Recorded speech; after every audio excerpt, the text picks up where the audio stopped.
O Next.js 10 chegou há alguns dias atrás, exatamente no dia 27 de outubro de 2020, e trouxe uma série de features que vão otimizar tanto a nossa velocidade de criar código como programadores, quanto a performance dos nossos sistemas, seja em velocidade de carregamento de páginas ou até mesmo SEO e otimização do ranqueamento dos motores de busca. E hoje eu vou trazer para você alguns dos principais benefícios de se usar o Next.js junto com o React para construir seus sistemas na parte do front-end. Eu vou te contar as principais novidades do Next.js 10 e te apresentar como que você pode criar e deixar o seu sistema com carregamento hiper rápido usando o SSR, ou o Server-Side Rendering.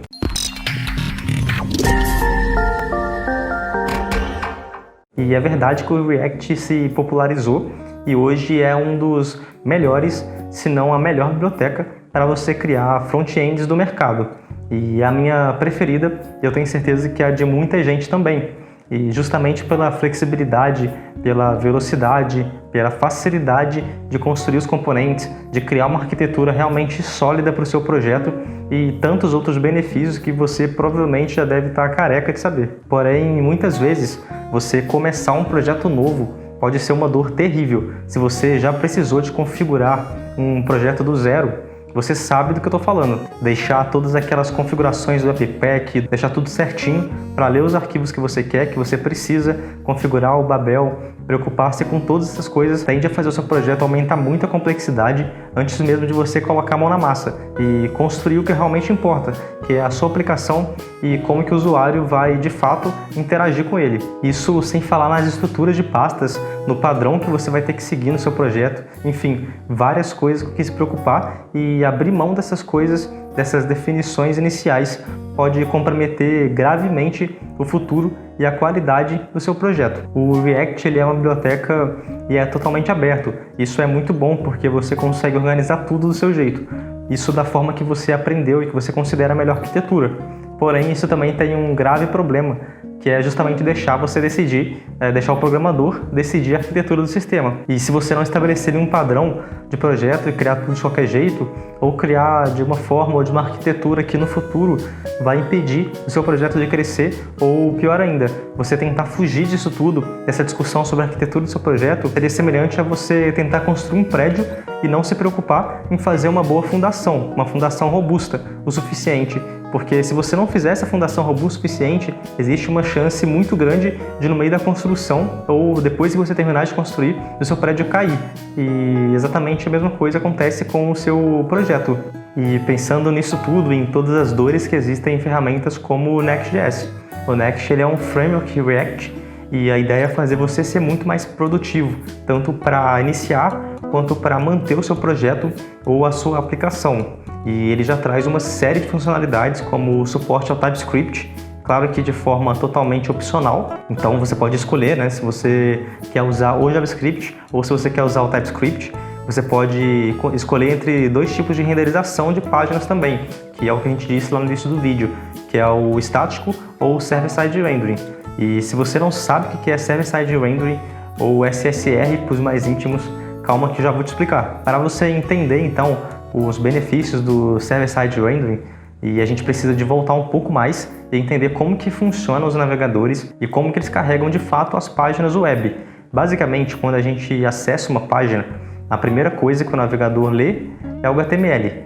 E o HTML, ele traz os links de todos os outros arquivos que o navegador precisa de baixar para carregar a página e trazer a navegação para o usuário. E esses arquivos eles podem ser os arquivos CSS, por exemplo, que trazem lá toda a folha de estilo do site, e podem ser também os arquivos JavaScript ou arquivos de imagem. E é nesses arquivos, principalmente, é que estão os principais problemas, tanto os JavaScript quanto os de imagem. Isso porque muitas vezes esses arquivos eles são muito grandes e dependendo da forma que você configura o seu projeto ou o Webpack, alguma outra coisa que você usa ali, você vai fazer o seu usuário baixar todas as bibliotecas antes de começar a navegação. Ou seja, mesmo que naquela página específica que o usuário está acessando naquele momento, ele não precise de baixar as bibliotecas, você acaba obrigando ele a baixar todas as bibliotecas que você usa durante todo o site, né? Então, é óbvio que isso significa um custo maior para baixar os arquivos e, consequentemente, um custo muito maior para você carregar a página, principalmente se for a primeira vez que o usuário abriu o seu site. Quando a gente fala de React ou frameworks modernos para a construção de front-ends que existem hoje em dia, o problema acaba se tornando um pouco mais complexo. Isso, em aplicações React, por exemplo, nós basicamente só construímos um arquivo HTML simples com o header ali, o body e com o div, e o React que vai cuidar de todo o sistema. Isso significa que, na verdade, não é o HTML que traz tudo, e sim o JavaScript que vai trazer para o usuário o HTML, e não o contrário. Então, um arquivo HTML carrega um ou mais arquivos JavaScript, e esse, por sua vez, traz um outro HTML. E só depois disso tudo é que a página vai ser de fato renderizada para o usuário. E é justamente nesse ponto que entra o SSR, ou Server-Side Rendering. Se usando arquivos estáticos, o browser precisa de fazer o download de todas essas dependências no Server-Side Rendering, o browser recebe um HTML que ele já está pronto para exibir toda a página para o usuário. E aí, depois disso, é que ele faz o download das dependências necessárias. E nessa imagem disponibilizada pelo Fernando Rocha, fica bem mais claro de entender esse conceito. E eu vou deixar o link do post escrito por ele aqui na descrição do vídeo. Então, falando mais genericamente, o SSR, ou Server-Side Rendering, é basicamente o servidor trabalhando com as informações que ele tem para trazer para o usuário um único HTML. E esse HTML ele já vem renderizado com tudo que ele precisa. E isso funciona até mesmo para páginas que necessitam de algum dado do banco de dados. Se você for pensar, por exemplo, em um blog, quando um determinado usuário abre uma postagem, o blog, por sua vez, ele precisa de ir lá no back-end, buscar as informações da página, da postagem no geral, como o título, o conteúdo, as imagens, e só depois retornar para o usuário.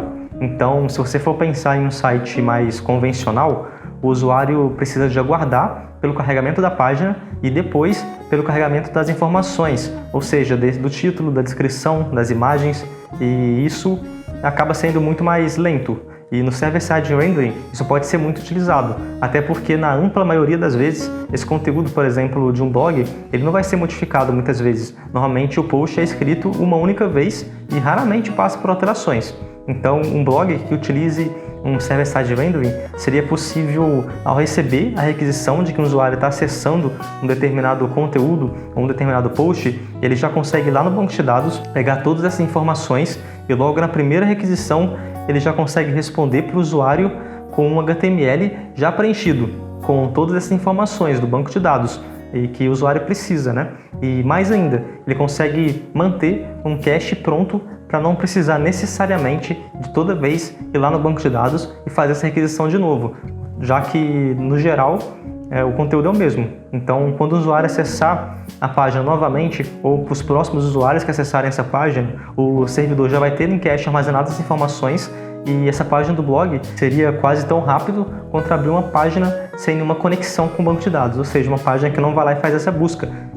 E é claro que não é só benefícios, infelizmente tudo na tecnologia, eu acho que na vida no geral tem um lado positivo e um lado negativo. E o Server-Side Rendering, comparado com a renderização de arquivos estáticos, acaba se tornando mais difícil de escalar e também é muito mais custoso. E o Next.js ele te permite escolher, então você pode tanto usar o Server-Side Rendering quanto você simplesmente gerar os arquivos estáticos e hospedar em qualquer lugar, como por exemplo em um S3 lá na Amazon. E o Next.js ele já vem embutido também um hot reload, que basicamente atualiza tudo que você escreve e desenvolve no seu ambiente de desenvolvimento direto para sua tela. Então você consegue ver suas alterações meio que em tempo real. E ele ainda traz um sistema de paginação baseado em uma pasta, que nesse caso é a pasta Pages. Então basta você criar um arquivo lá dentro e o nome do arquivo automaticamente ele vira uma rota no seu navegador. Também possui vários otimizadores, como o otimizador de imagem, melhores práticas de SEO, tudo que você precisa de se preocupar geralmente para estar cada vez mais no topo do ranqueamento do Google ou de outros buscadores. O Next.js já se preocupou para você e já trouxe as melhores práticas possíveis para você usar no seu projeto. E é claro que você ainda tem a flexibilidade de alterar todas as configurações e definições que já vêm originais, que você precisar. Então ele é totalmente adaptável, você consegue editar o Webpack, todas essas coisas de uma forma muito simples. Então, dado esse resumão do Next.js e de todos os benefícios que você tem de começar a usar, bora conhecer o que ele trouxe de novidade nessa versão 10. Em primeiro lugar, ele trouxe uma feature sensacional, que é uma otimização de imagem. Então agora nós temos um componente novo, que é o Next Image. E de acordo com a postagem oficial do Next.10, que eu vou deixar aqui na descrição também para vocês acompanharem, as imagens dentro de uma página web correspondem a cerca de 50% de todo o peso do site. Isso é, tudo que o usuário precisa de baixar para acessar o site, 50% disso são imagens. E as outras 50% são as outras coisas do site, como essencialmente o HTML, o CSS e o JavaScript. E 50% de todas as imagens na internet possuem mais de 1 mega. E se uma imagem possui um tamanho maior do que 1 mega, significa que ela não está otimizada o suficiente para rodar em uma versão web. Isso porque nenhuma imagem precisa de ter mais de 1 mega para rodar em páginas web. E isso impacta diretamente tanto no carregamento da página quanto na experiência do usuário. E também no ranqueamento de buscas do Google ou de qualquer outro motor de busca. E você sabia que um dos formatos ideais para uma imagem dentro de um site é o WebP? Pois é, eu tenho certeza que grande parte dos desenvolvedores deixa a imagem do site em JPEG ou talvez até mesmo em PNG, o que gera um peso desnecessário para o recarregamento da página. E isso traz consequências, obviamente, para a experiência do usuário e também para os motores de busca, né, que ranqueiam melhor páginas que são mais rápidas. Então, com a ajuda do time do Google Chrome e o time do Next, eles criaram um componente que está presente no Next.10, que é o Next Image. Usando o Next Image, as imagens também usam o Lazy Loading, o que significa que elas são carregadas quando o usuário de fato passa por elas. Ou seja, uma imagem mais embaixo, ela vai demorar mais para carregar, não vai carregar imediatamente quando o usuário abrir o site. E também é possível você marcar quais imagens são necessárias para o carregamento inicial do site, ou seja, as imagens que ficam logo lá no início da página. E com essa marcação, então a imagem ela é otimizada de uma forma diferente e o Next.js utiliza para fazer o preload da imagem e isso aumenta a velocidade de carregamento então da sua página. De acordo com eles, também com o Next.js, isso aumenta até 50% a velocidade de carregamento de imagens em uma página estática. E tem mais, imagina que você usa uma imagem de 2000 pixels, por exemplo, em uma tela pensada para computadores. E essa mesma imagem ela é usada em uma tela para celular. Mas o celular ele não renderiza isso de pixel. Então, você enviar uma imagem com esse tamanho para um celular é um desperdício de banda e um aumento desnecessário para a página carregar. Se não me falha a memória, um celular carrega até 100 pixels por cada lado.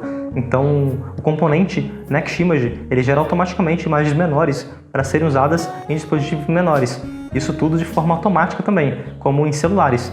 E o componente transforma essas imagens em WebP, que é cerca de 30% menor do que as imagens em tamanho JPEG. Isso sem perder a qualidade da imagem. E essas otimizações elas funcionam até mesmo com imagens de outros lugares que você conecta no seu site e não estão necessariamente incluídas lá dentro da pasta do seu projeto. Então, se você ainda estava na dúvida se vale a pena usar o Next ou atualizar o seu sistema para essa versão 10 do Next.js, eu acredito que só nessa feature você já deve ter se decidido. E ainda tem mais algumas outras features bem interessantes e outra que é super legal, que veio nessa versão 10 do Next.js, uma configuração pronta para você já criar arquivos de tradução do seu site para qualquer idioma. Então você não precisa de configurar nenhuma outra biblioteca externa para isso, como era em outras versões do Next. E você pode configurar essa tradução de uma forma bem simples, tanto para um subdomínio, por exemplo, você usa seu site.com/ptbr/blog ou seu site.com/em para inglês, por exemplo, /blog, ou até mesmo um domínio diferente, como você pode ver nessa imagem oficial. E juntamente com a tradução, ele já vem pronto para detectar automaticamente o idioma do usuário e ainda conta com uma otimização dos motores de busca de acordo com cada língua. Isso é uma baita feature para quem trabalha com um site em vários países. E junto com todas essas features, nós ainda temos outras diversas otimizações pequenas e melhorias, suporte para a última versão do React, que é a versão 17, um sistema de e-commerce incrível para você, caso você queira trabalhar com uma loja online. E então era isso que eu tinha para trazer para vocês hoje. Eu tentei fazer um compilado com tudo que você precisa de saber, com o mínimo que você precisa saber para conhecer mais sobre o Next.js, entender um pouco como ele é poderoso e ele pode te trazer aí coisas espetaculares a curto prazo e eu espero realmente que você tenha gostado. Muito obrigado por assistir até aqui. A gente se vê nos próximos vídeos.